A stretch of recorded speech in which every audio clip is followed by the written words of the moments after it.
September 1939. The Wehrmacht crosses into Poland with mechanical precision, marking the beginning of a conflict that would reshape the world. While history remembers the architects of Blitzkrieg and the commanders whose names became synonymous with German military might, the archives reveal another story, one of tactical brilliance operating in the margins of fame, of decisions made in desperate hours that altered the course of battles, yet rarely earned their authors a place in popular memory.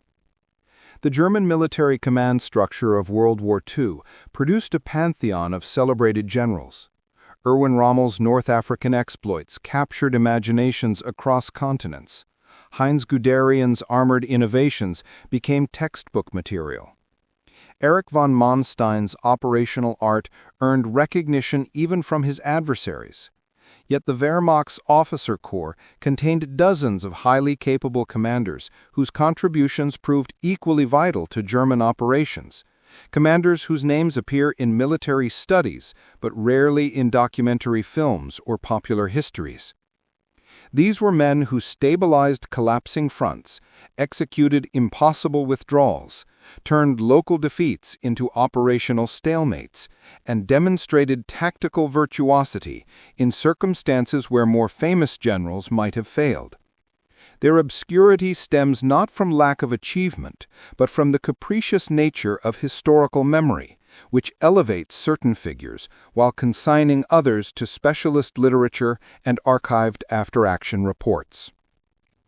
This documentary examination follows the war chronologically, revealing 7 such commanders at the moments when their decisions mattered most, when army groups teetered on the edge of encirclement, when defensive lines held against overwhelming odds, when armored reserves arrived at precisely the critical sector, when tactical withdrawals preserved forces for battles yet to come.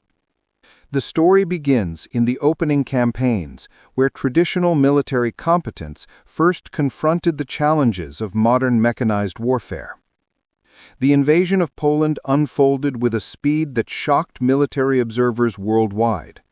German columns advanced rapidly through Polish defenses, their combined arms coordination representing years of doctrinal development and training.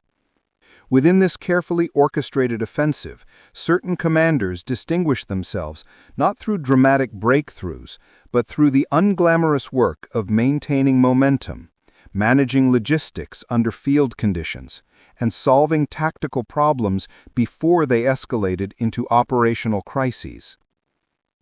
General Walter Knering served during this period as a staff officer, his background in armored warfare making him invaluable in coordinating the movement of mechanized units through Polish terrain. While senior commanders received credit for strategic decisions, officers like Knering ensured that orders translated into reality on the ground, that fuel supplies reached advancing tanks, that reconnaissance reports flowed to decision-makers, that traffic congestion on narrow roads didn't paralyze entire divisions. His work exemplified a truth often overlooked in military history. Successful operations depend as much on competent staff work as on brilliant strategy. The Polish campaign concluded within weeks, but the lessons absorbed during those September days would prove crucial in campaigns to come. Knering observed how armored formations operated in actual combat conditions, noting the gap between peacetime exercises and the friction of real warfare. He studied how different units adapted to unexpected circumstances, which commanders made sound decisions under pressure, how logistics constraints shaped tactical possibilities. This analytical approach, this attention to the practical realities beneath strategic concepts, would later distinguish his command style. As German forces consolidated control over Poland and attention turned eastward toward France and the Low Countries, the military establishment took note of promising officers.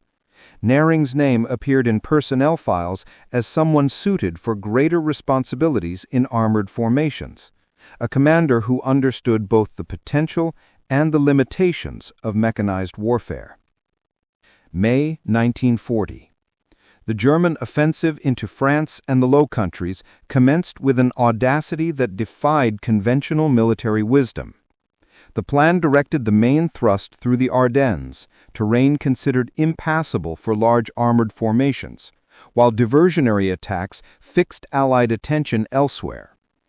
The gambles succeeded spectacularly, achieving operational surprise and rupturing the Allied defensive system. Within this triumph, certain commanders demonstrated abilities that would prove invaluable in the harder campaigns ahead.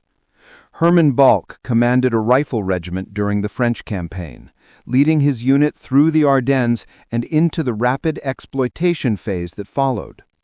While armored spearheads received glory for their dash to the English Channel, the infantry formations following behind faced the complex task of consolidating gains, reducing bypassed strongpoints, and maintaining pressure on retreating enemy forces. Balck's regiment excelled at this unglamorous work, moving with unusual speed, adapting quickly to unexpected resistance, maintaining unit cohesion despite the confusion inherent in pursuit operations.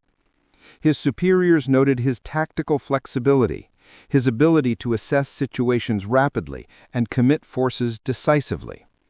These qualities, speed of decision, willingness to accept calculated risks, trust in subordinate initiative, would define his later career. The French campaign concluded in 6 weeks with an armistice that stunned the world. Military analysts studied the operation intensely, seeking to understand how France, possessing numerical parity in tanks and artillery, had collapsed so quickly.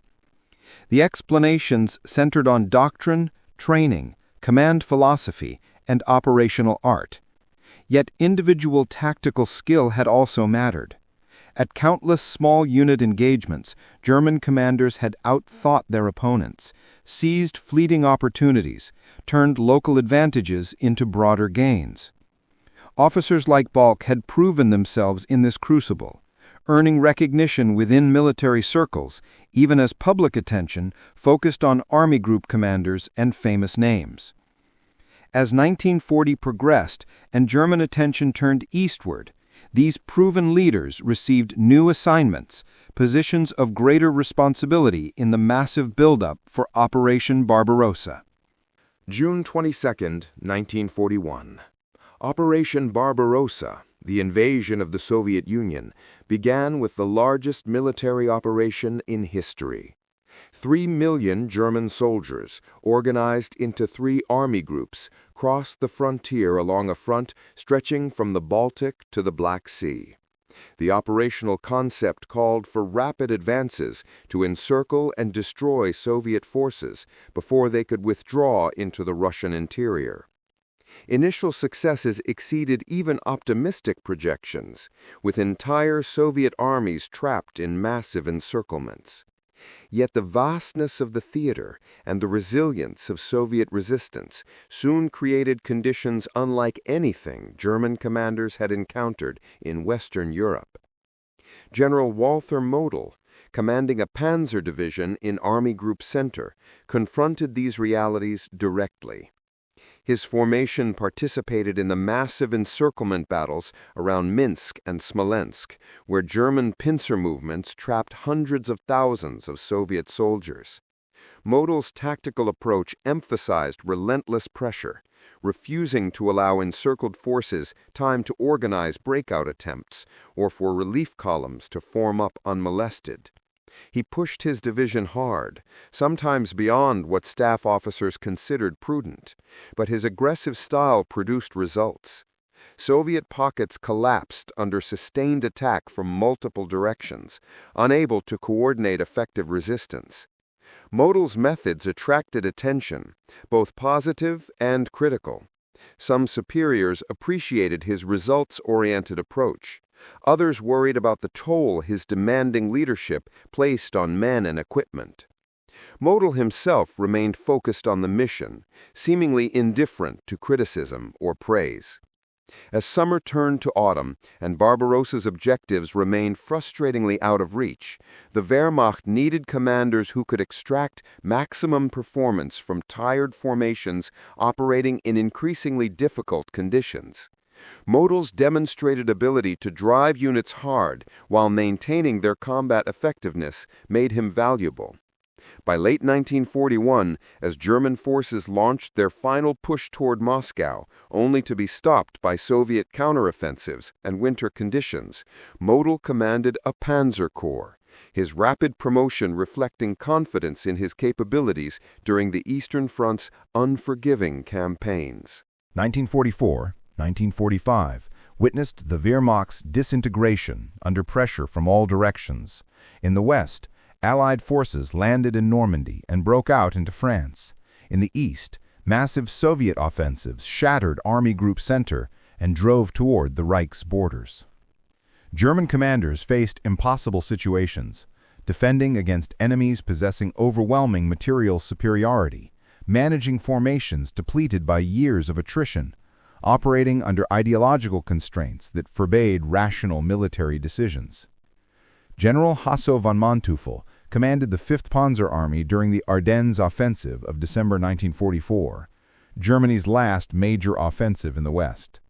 While the operation ultimately failed, Manteuffel's sector achieved the deepest penetrations, his forces advancing further than neighboring formations despite possessing fewer resources.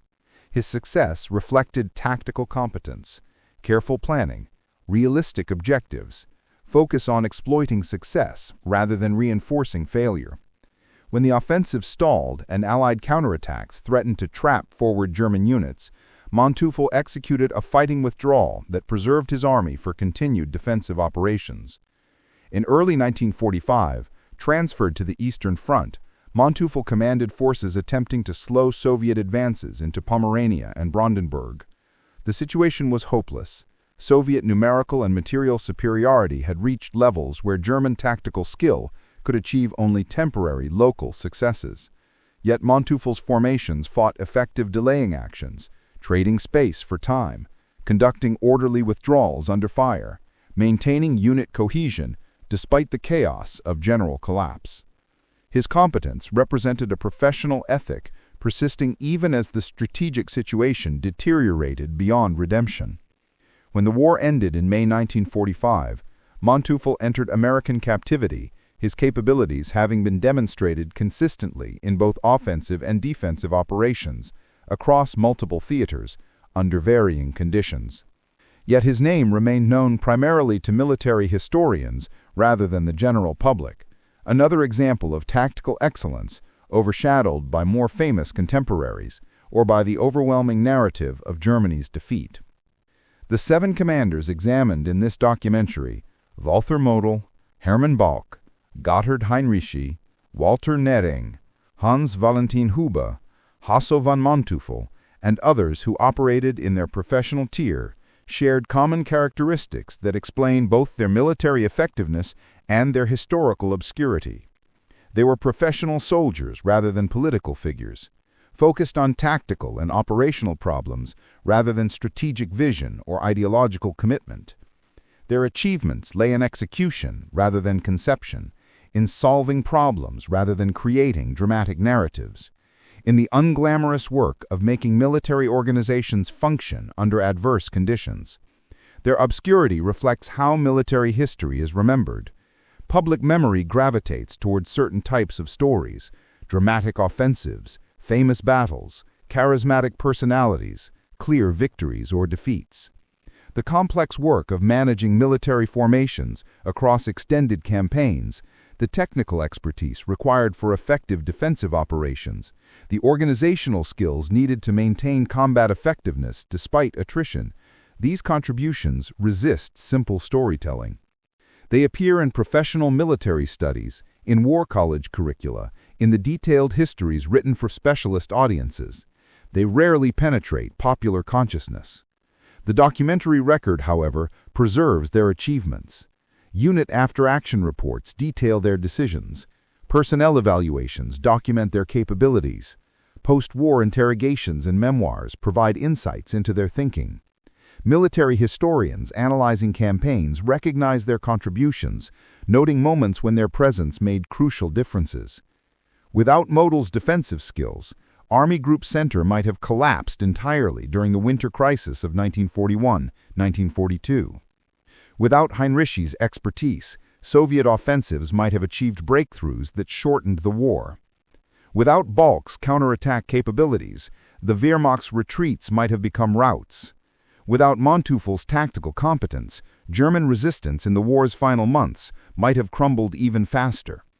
Their collective story reminds us that military operations depend on layers of leadership, that famous names represent only the visible portion of complex organizations, that historical memory is selective and often arbitrary in its judgments about significance.